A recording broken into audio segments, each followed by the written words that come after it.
C-I-N-C-I-N-N-A-T-I, Cincinnati, the best town in Ohio, USA. At first they called it Cincy, but since Cincy is so natty, they named it Cincinnati, so they say.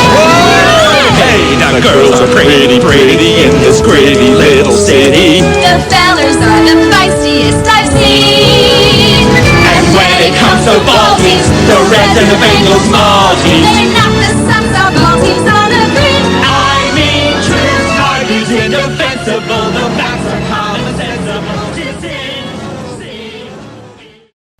Hey guys, welcome to the Large Marge Sent Us podcast, your favorite podcast that covers all of everyone's favorite holiday hits from the 80s and 90s. I'm your host, one of your hosts. I'm taking over. I'm Sweetie. And I'm Sweetie. And I'm the other host, you jerk. That really took me back. This really weird moment where I used to do radio shows in my room as a little kid. I had this tiny little microphone and I'd plug it into my boombox and tape myself making a radio show. You did. You were you went somewhere else there for a minute. I was like, Sweetie, hello? I'm just in another place. Anyway, I am no longer 10 years old. I'm 33, sitting next to my beautiful baby sister who is 30. And we're bringing you the hits. The 80s and 90s movie hits. Like today, what did we watch? Toyland. Babes in Toyland is a bad movie. No, it's a bad movie. That's funny. I was like, okay. So, behind the scenes action for you. We already recorded 5 minutes of this. And we were all excited because we finally got the two mics to work. And then this stupid program kept inserting trial every 5 seconds. So we're like, fuck. So we're back on the one mic. But in that first recording, I tried to improvise the Babes in Toyland song. And Sweetie couldn't do it. And I was like, you need to look in my eyes. And she just creepily stared at me now. It wasn't that. You know how you do it? And I remember this from someone telling me how to do that. You look at their mouth. So you are looking at them making Toyland,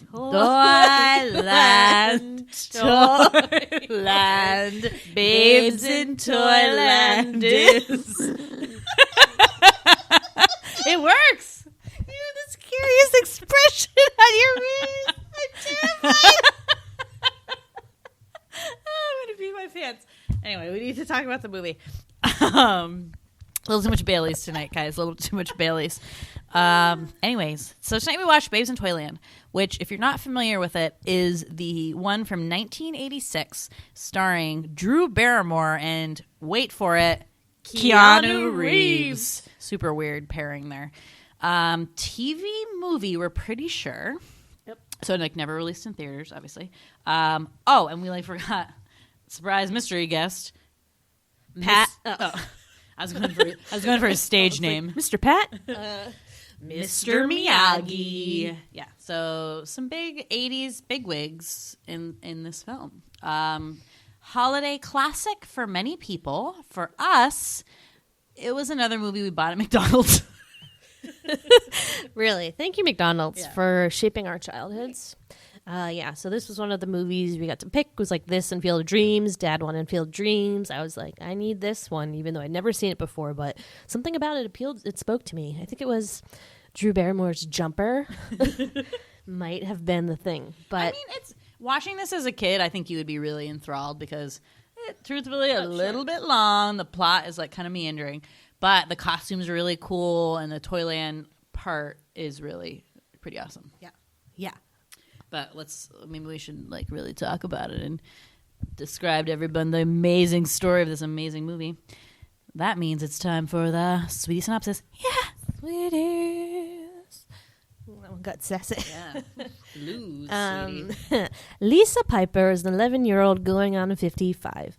She essentially has decided she is not a child and has taken on certain roles in her family that she probably shouldn't, making dinner, cleaning up, I don't know. Caring about her little brother. Yes. How's Joey? Where's Joey? Fucking Joey. Making sure her older sister, who I'm sure is 10 years older than her, has her coat on. Is she cold? And puts her shoes away. Like, fuck you. Remember when and Lisa leaves the apartment? She's like, "Take care now." What is wrong with you? Literally oldest 11-year-old in the world, and she's always like, "I'm not a child. I'm not a child." And there's one part where her sister's like, "I got you a Christmas present. It's so great." And Lisa's like, "Is it a new blender?" Her sister's like, "No, you fucking idiot. I got you a sled." It's a fucking sled. And Lisa's like, "A sled? Gee, thanks." But anyways, so back to the synopsis. Lisa is home alone. Her mom and Joey, dumb Joey, is like fucking useless. He's like 5. He sucks. He's always like, "I'm hungry." They're out Christmas shopping, and then her older sister Mary has to go to work at the stupid toy store. So she's by herself. All of a sudden, this dumb blizzard comes in, hits Cincinnati, the great, majestic city of Cincinnati. Time out. I know we said that Drew Barrymore and Keanu Reeves were the stars of this movie, when really it's Cincinnati. I don't know if it's the person who wrote this version of Babes in Toyland or the songs or whatever, but they are fucking obsessed with Cincinnati. And you know what? I've never been there. Maybe it's a great city. Who knows? But this movie has a boner for Cincinnati. What do you think? I agree. I just don't understand. Like, they're making it to be this like majestic. Like the beginning credits are like this animation of snow rolling through this kind of like quaint city, old town, and I feel like they're trying to make it seem like it's New York or something, Miracle on 34th Street style. It's not working. Maybe it's the New York of the Midwest? Question mark. Get back to us. They wish. Midwest. We're not sure. So anywho, the blizzard's coming in. Lisa's like, "Oh shit, I gotta go tell Mary the phone's not working, so I have to put my coat on and run to the toy store," which is not sure how far away that is, but seems like a long hike through woodsy, barren landscapes. So she gets to the toy store and behold, who owns the toy store but Rapey McRapester, Mr. Barnaby, who sexually harasses poor, sweet Sister Mary, and it's disgusting. That actor is in this, I think, this weird 80s, I say it's weird, I'm sure it wasn't weird, sitcom called Evening Shade, I want to say. What is that about? It was about a shade on a window. I don't know. Never really got that title. Anyway, so Mary works for this horrible man who owns a toy store who sexually harasses her. She has a crush on Jack, played by Keanu Reeves, who's like a stock boy at the toy store, with his friend George. So Lisa rolls into the toy store and is like, Mary, there's a blizzard. You have to come home, blah, blah, blah.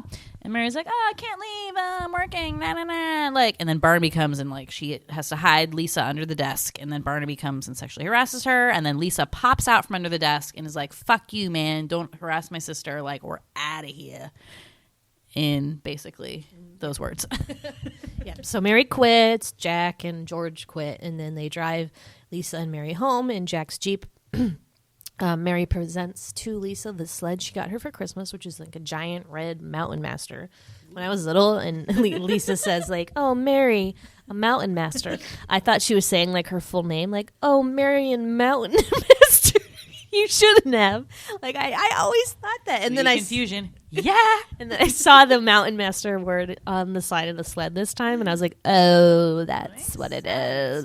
We might have had a Mountain Master. Remember we had like a red long sled like that? It was awesome. Pretty nice, though. I think ours was pretty With, cheap. like the ropes on the side. I mean, that was like no joke. Sledding's dangerous, but so it is, especially in this Remember movie. we had the saucers too, the red saucers with the snowmen on them? Those went fast.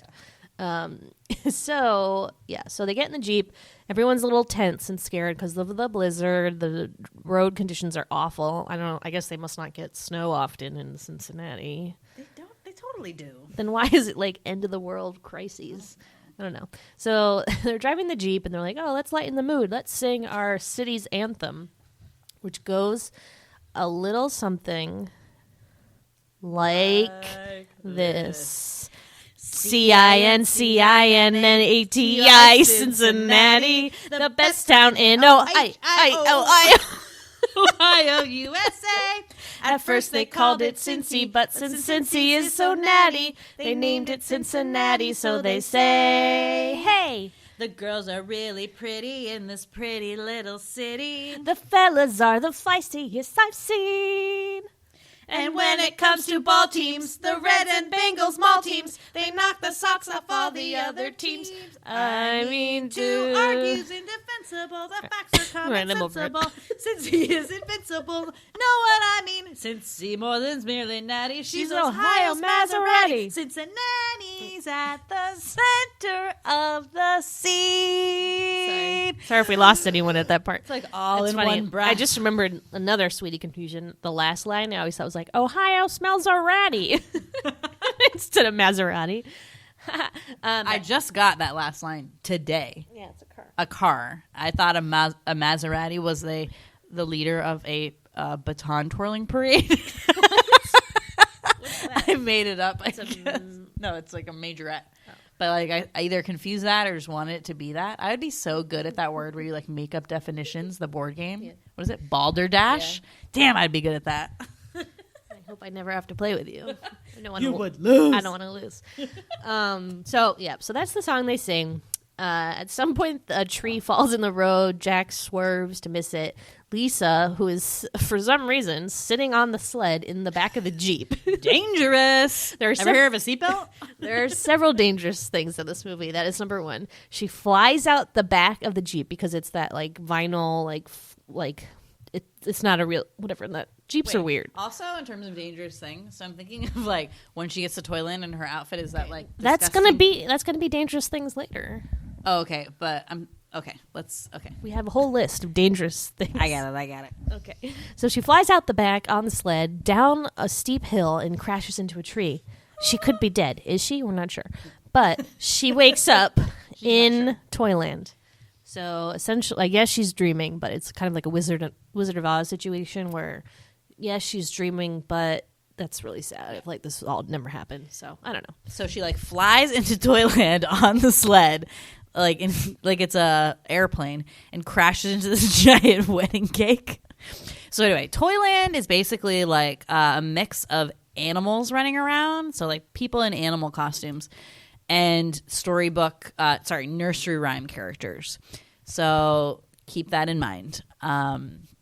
She gets dumped to the wedding cake, and then she's like, oh my god, and we're like, oh my god, you ran to the wedding cake, shoot, like, you're in trouble. Like, this guy Barnaby is getting married to Mary quite contrary, and she runs into this guy Georgie Porgy from the nursery rhyme. I think it's his rhyme. Georgie Porgy was a bear. No, that's not, I don't know, that's not it. Little Georgie Porgy. We'll look it up later. Yeah. Anyway, so he's a nursery rhyme character. Anyway, so he tells her the whole story, which is Barnaby is this evil guy who lives in a bowling ball at the top of the hill with his, like, 2 minions. And he has the mortgage on Mary Contrary's mom's boot. She's Mother Hubbard, and she, like, took over the little woman who lives in a shoes house. So either Mary marries him. Whoa. Mary. Whoa. Mind blown. Or he kicks all the people who live in the house on the street. So it's like old Mother Hubbard, and she has all these kids.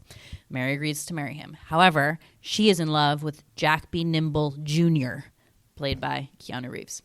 So the wedding's about to happen. Lisa is what you would think be a quiet bystander, but little oldest 11-year-old in the world does not stay quiet. What happens?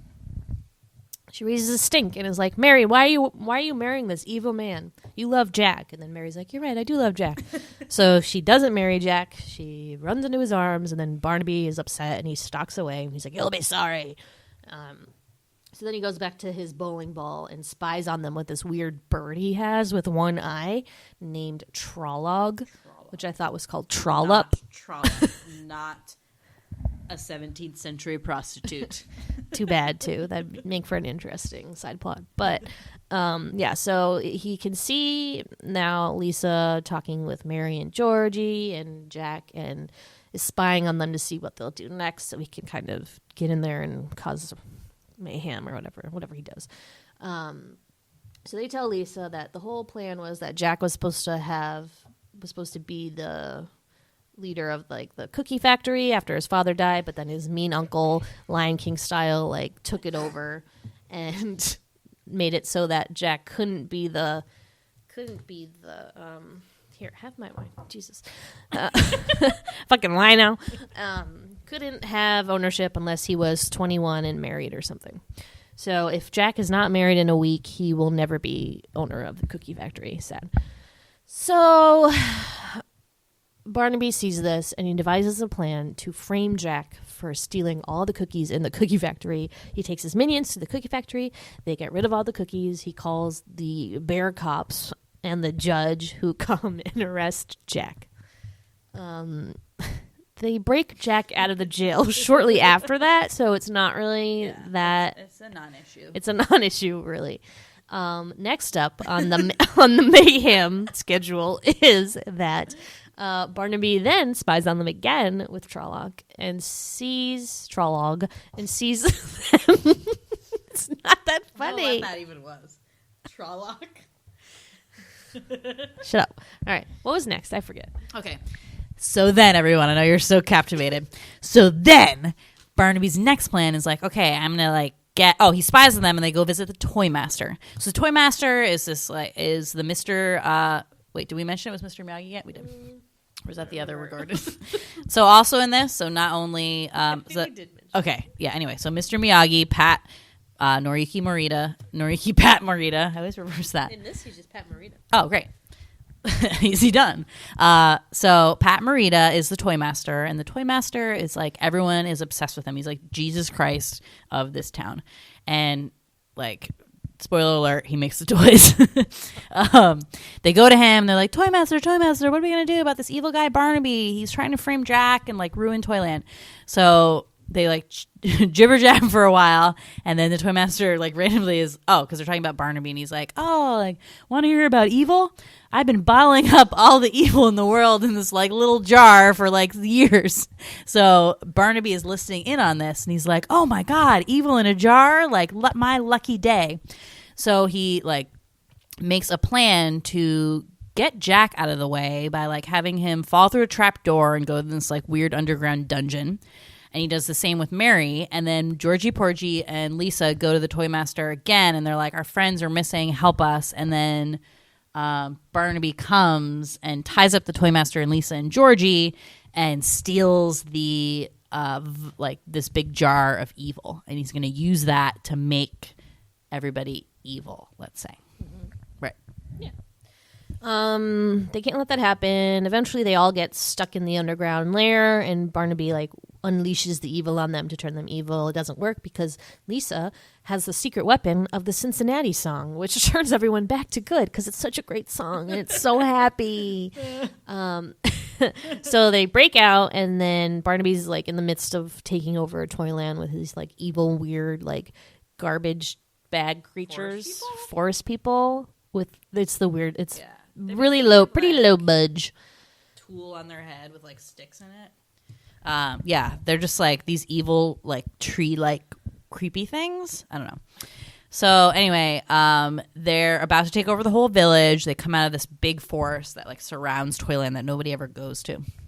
So once again, they go back to the Toy Master. Oh my god, this plot is like so circular. They go back to the Toy Master, and Toy Master's like, ooh, like, how do we start to defeat them? Like, you know, like, the only way we can defeat them is, like, everyone here believes in toys. And I know one person here doesn't believe in toys. And everyone's like, who could that be? And, of course, it is Lisa. Oldest 11-year-old in the world. Does not believe in the magic of toys. And this is a problem. She needs to act like an 11-year-old and realize the magic of toys and the everlasting joy that comes from eternal childhood or something. Anyway. Also, earlier in this movie, the Toy Master had, like, they're all in the Toy Master's workshop, and there's, like, these big cabinets. They're like, oh, Toy Master, what's in there? And he goes and shows them. And he's like, oh, it's all these, like, toy soldiers, like, covered with cobwebs, but nobody wants to play with these. They're, like, so old-fashioned. But what are they going to use to defeat the evil tree people? the toy soldiers. So Lisa magically like listens to the toy master sing this horribly boring song and then decides, oh, hey, wait, I love toys. Wake up the toy soldiers, and they're going to fight the evil tree people. And fight them they do, and they banish Barney and then Barnaby, and then stop laughing every time I get the names wrong. God, so self-conscious. So I don't know. Lisa, everyone's like, yay, Lisa, you saved everything again. And then she hitches a ride home with Santa Claus, who is actually, again, spoiler, the toy master. And takes her home, and then she wakes up in the real world back in her house with a couch and everybody's there, and she's like, oh, I loved it, Toyland was great. And her mom's like, you might be crazy. We'll take you to the doctor later. And that's it. And that's the end of the story. Now Lisa is a kid again. Hooray. Right. Craziest plot ever. Moral of the story, hold on to your childhood.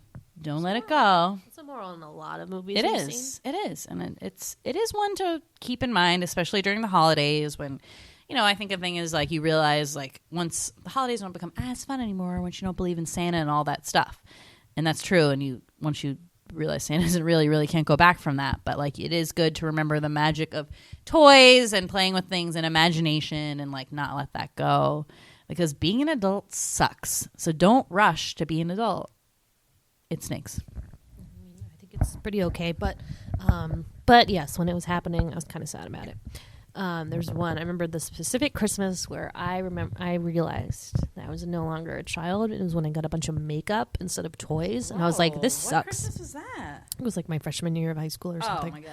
Good. And I was just like so sad. I was like, "There's nothing to play with, just this makeup to put on." And then I was like, You've always been an eternal child. Oh, thank you. You still like love toys and little children things. I feel like Just video games. That's fine. like maybe that's what I'm thinking of. Older people can play those too. No, I know, but I just feel like you've held on and you still do, and I really respect that about you, sweetie. Great. Yeah. So Anyway. I'm Georgie and you're Lisa. I don't want to be Lisa. Yeah, so interesting film. I think a little bit too long for my liking. The plot just goes like I said, like it's a fucking circle. They're like, oh my god, Barnaby does this horrible thing. Like, oh, we got out of it. Great. Oh, he does another bad thing. And I'd like to point out that on YouTube there is a so-called director's cut, which is like 2.5 hours long. This was an hour and a half. It was. I'm not sure if that is a real thing or someone is just playing like a highly elaborate joke. But what else could they have possibly filmed in this to make it 2.5 hours long? I don't know. But yeah, so kind of terrible movie, verging on the like so bad it's good, but honestly, like the second half of it is like such a drag. And I remember when I was little, I would probably only watch the beginning and then like turn it off, because I do love several parts about the beginning. Mainly that they get to drive around in these little go-karts that are like the cars. There's like a pink one, a blue one, a purple one with little flowers on it. I was obsessed with those. I really wanted to drive one. Well, really, they're just go-karts that they painted in like a fun color. So you should just go-karting more. Yeah, you should. I want to give out to shout out to Keanu Reeves.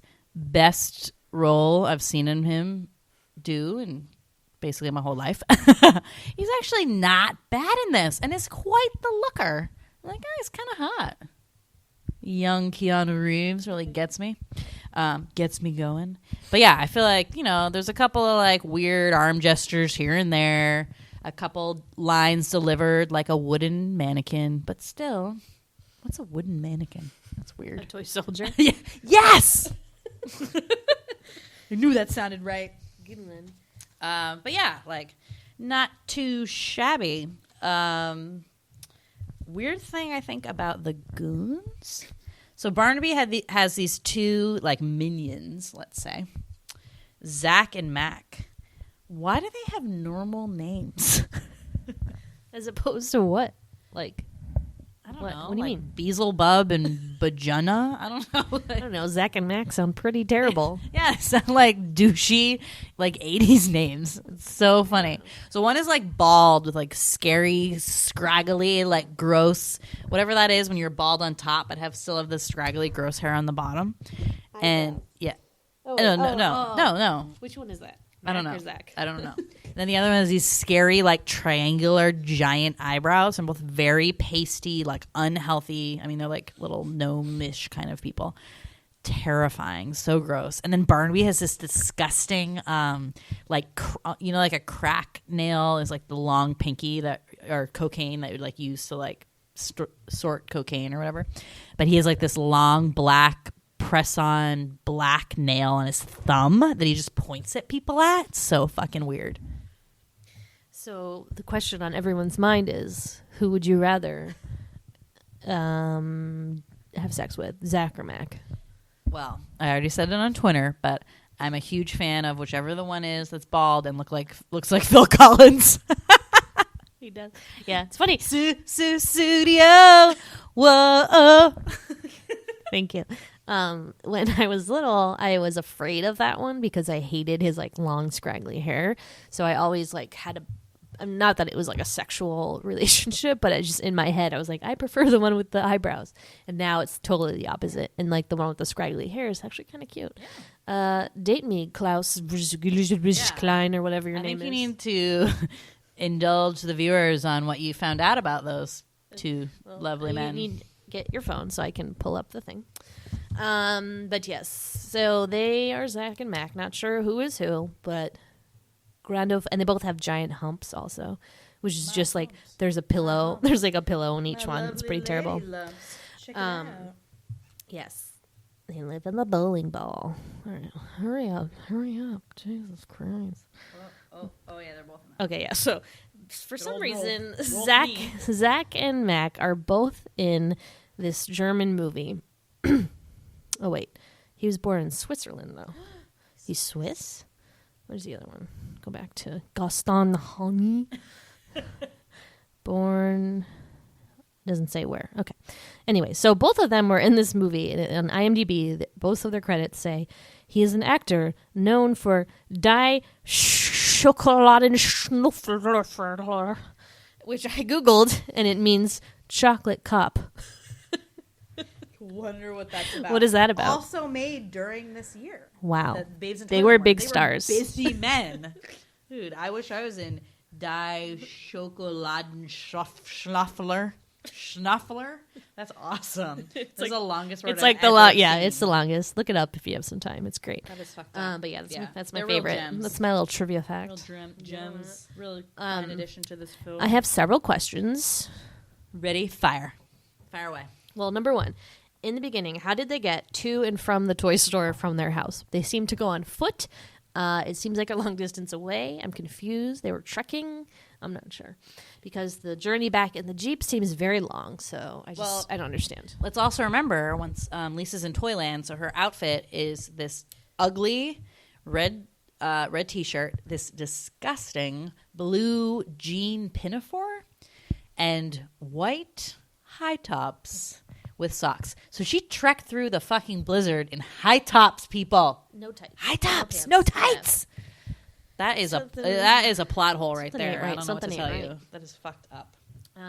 Second question. So in Toyland, there are so many teddy bears, and the teddy bears are the cops. And I wrote down, gee, I'm sure those teddy bear cops get a lot done. AKA they do not get anything done because they're giant fuzzy teddy bears and they don't talk. Pretty dumb. So how can they be cops? How do they arrest people? Well, I just thought of something. Ready? So when they're in the real life scene and they're at the toy store, push the teddy bears. So Barnaby tells Lisa, who at that point is a customer service rep, like, push teddy bears. I need those to be sold. Like, try to sell everybody a teddy bear. And she's like, I'm not a salesperson. I'm a customer service rep. So Lisa was like under the desk listening to that. So in the back of her mind, she like had thought teddy bears. That's why teddy bears are like all over Toyland. I just broke the code. So this movie is smarter than we Where's thought. my Reddit post? Oh my god. Okay, so let's go back to the dangerous things. So what was the one you were saying about the when she gets the Toyland or dress or something? Oh, the dangerous thing was high tops in a blizzard. Oh, okay. Another dangerous thing.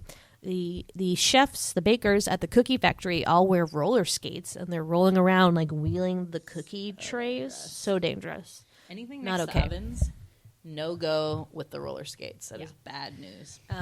Dangerous thing number 3. The only thing you need to have a driver's license in Toyland is to be able to reach the pedals. Okay. Seems dangerous. I do like how when she's like, "Oh, can you reach the pedals? That's all you need to get a driver's license in Toyland," and then gives her this gingerbread driver's license. So cool. You just eat right away, and then the teddy bear cop will pull you over and be like, Is it gluten free? Is it gluten free gingerbread? No, probably not. Think about that. I couldn't have a driver's license. Although I will say that Toyland is very diverse and has I counted at least 3 black people, so good for them. A lot of frogs and teddy bears, and then 3 black people. Ahead of their times. But yeah, so who is your favorite Toyland character? So, it was a tough decision. There's so many. And it's like, do I choose the nursery rhyme people or the animal people? The full-size, human-sized animals. So I got a tie. It's a tie. Between Sherlock Holmes Frog and randomly Paul Revere, who is not a nursery rhyme character, but is featured in this film. Go Boston!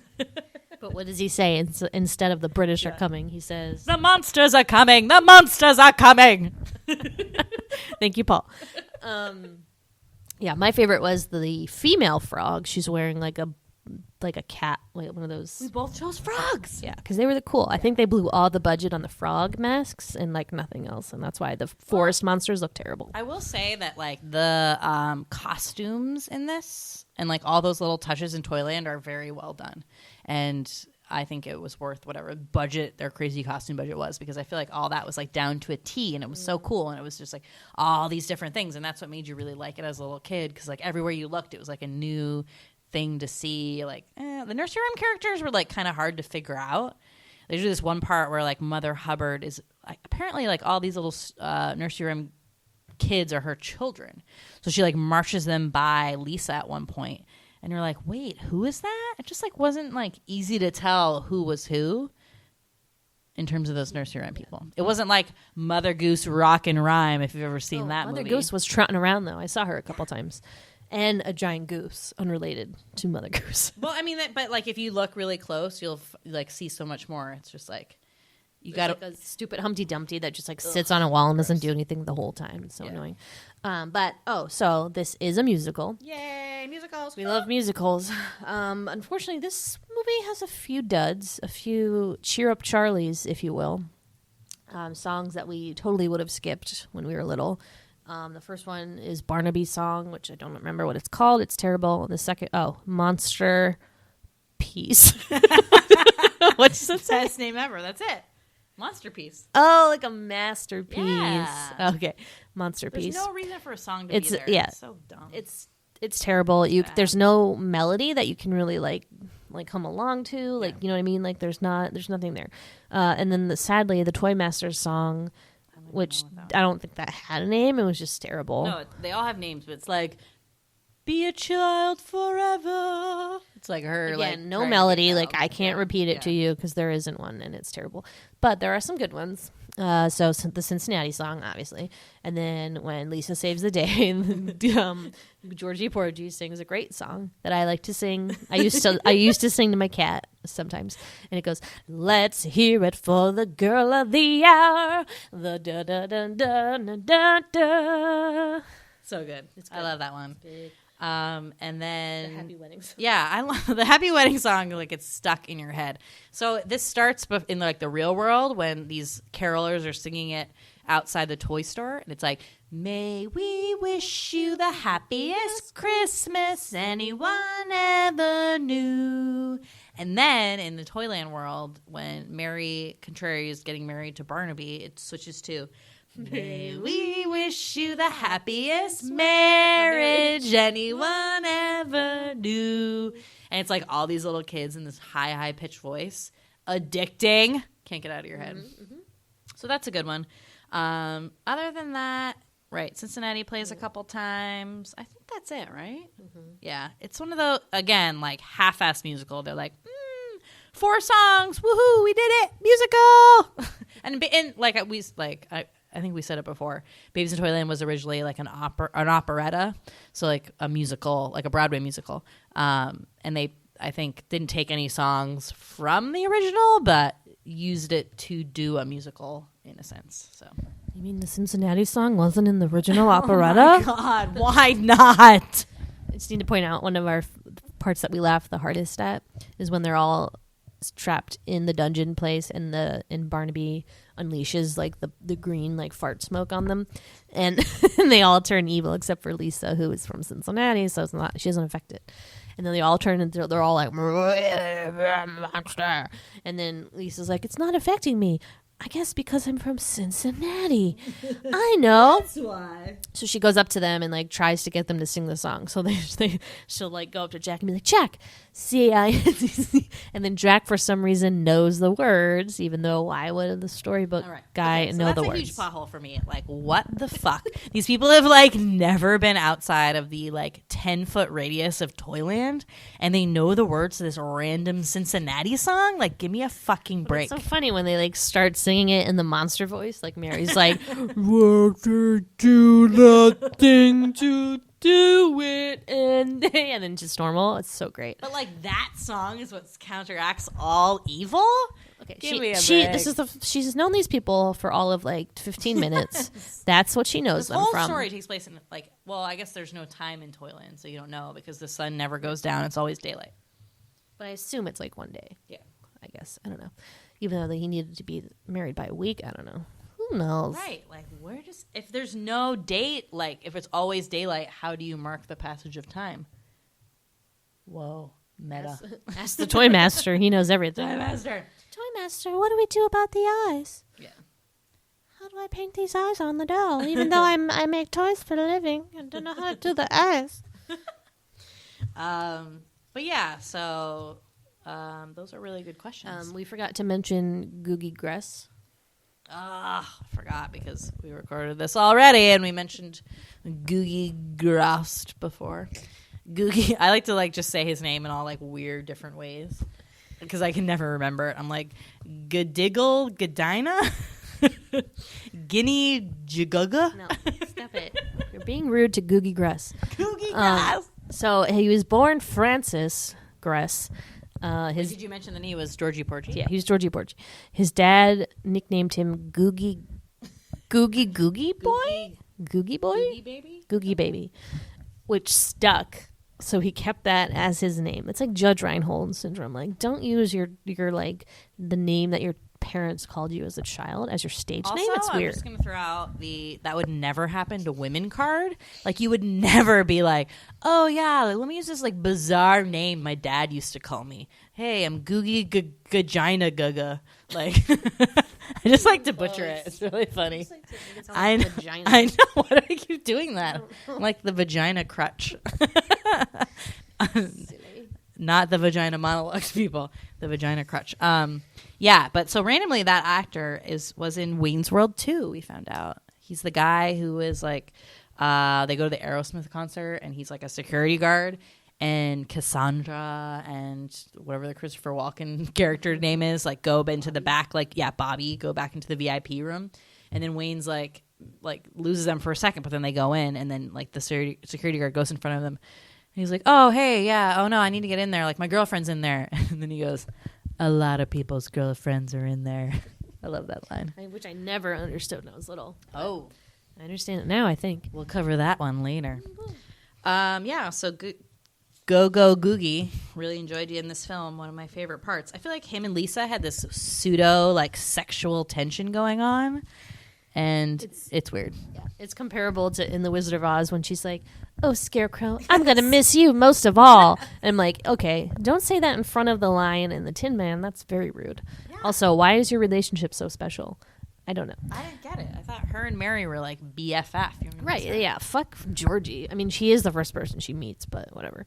But he is very sweet and yada, yada. Yeah. He has, they were like real friends. Yeah. Partners in crime, if you will. Yeah. I can't believe we talked about this movie for 40 minutes. Oh my god, this might be too much. Yeah, so we probably need to like let it go. But I just want to like end with one question. Okay. Who do you think Lisa grew up to be? Probably a psycho. Like, she probably believed that all of this was true for like her whole life, and she would tell anyone who listened, and they'd be like, hey, my name's Beverly, like, what's your name? And she'd be like, I'm Lisa, I'm from Cincinnati. When I was 11 years old, I traveled to this magical land of toys with a toy master who was actually Santa Claus, and he made a lot of toys. And then Barnaby Barnacle lived in a bowling ball, and yeah, I defeated him, so I got to ride with Santa Claus home, and that's what happened. Total psycho. That girl's a crazy bitch. They're like, don't talk to her. She's weird. Don't talk to her. She's weird. I think she became like a very like, yeah, she always remembered her childhood, but also like fucking got her shit together. I just feel like she, you know, had that. Lawyer. She's an old soul. Exactly. So I think she's like the attorney, like a general of some state. Yeah. You know what? What state I bet? Cincinnati. That's a city. Ohio. Yeah. She's totally the attorney general of Ohio. That's what there's an attorney general for the state? Yeah. State attorney general. Yeah. Ah, okay. I get So it. there you go. Sorry, State I messed AG, up. if you will. So, Lisa, if you're out there and you're an attorney general for the state of Ohio, What's a JAG again? Judge Advocate General. So it is the like legal, the legal system for the Navy. Yeah, Interesting. I know that took me a while too. Yeah. I'm like, Why are they Judge. Judge Reinhold? Judge Whoa. Reinhold is a JAG. He keeps coming back. I know. It's all coming back to me Our listener now. Ryan informed us that Judge Reinhold made the news recently because he got in a kerfuffle at the airport when TSA wanted to like check him twice, and he got upset and like took his shirt off and like was belligerent. So go Judge. Judge. Don't judge him, people. He's only a judge. Reinhold, if you will. Okay, we need to go home. Hey, everyone. Thanks for listening. This is the first of, which is going to be a couple Christmas-themed 80s and 90s movies, because that's what we like to cover here on Large Merge Sent Us. So I hope you enjoy. Please do us a favor and rate us on iTunes. That would help us out a lot. We only have 13 reviews. I feel like a chump. Other people have like 100 already. I'm like, fuck you guys. And follow us on Twitter at The Sweetie Club. Like us on Facebook. All right. We'll talk to you next time. Bye.